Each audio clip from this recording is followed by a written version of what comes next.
Saudaraku, sejumlah stasiun pengisian bahan bakar umum atau SPBU di Kabupaten Biren, Aceh dilaporkan kehabisan stok bahan bakar minyak.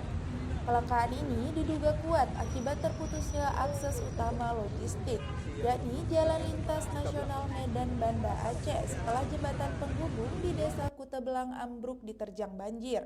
Kekosongan BBM ini memicu kepanikan warga dan pengendara yang melintas. Sejumlah pedagang minyak eceran pun sontak diserbu pembeli.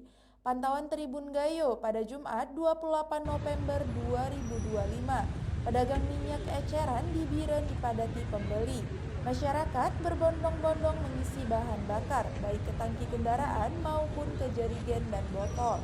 Minyak eceran yang tersedia jumlahnya sangat terbatas dan hanya dapat ditemukan di beberapa titik, menyebabkan antrean panjang dan desak-desakan di antara pembeli.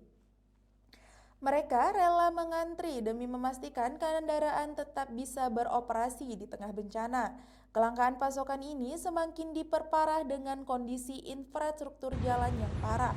Selain jembatan di Kutebelang, jalur utama menuju dataran tinggi Gayo, Kabupaten Aceh Tengah, Bener Meriah, dan Gayo Lues juga dilaporkan putus total. Salah satunya akibat putusnya jembatan Kurung Simpur. Sejumlah pengendara yang melakukan perjalanan dari Banda Aceh menuju wilayah Gayo kini terjebak di Biren. Mereka kebingungan karena tidak ada lagi stok BBM untuk melanjutkan perjalanan atau kembali ke Banda Aceh.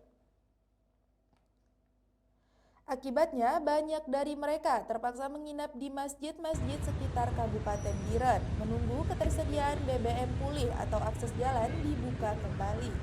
Para pengendara mengaku tidak mendapat kepastian kapan kondisi ini akan normal. Penderitaan masyarakat dan pengendara yang terjebak di Biren bertambah dengan gangguan pada infrastruktur lain. Laporan menyebutkan bahwa terjadi pemadaman listrik dan gangguan jaringan komunikasi, menambah kekhawatiran para pengungsi dan pengendara terhadap kondisi keluarga mereka di Aceh Tengah, Bener Meriah, dan Gayo Lues yang kini terisolasi total. Pemerintah daerah dan instansi terkait diminta segera mengambil langkah darurat untuk memulihkan distribusi logistik, khususnya BBM, serta mempercepat perbaikan jembatan utama yang ambruk.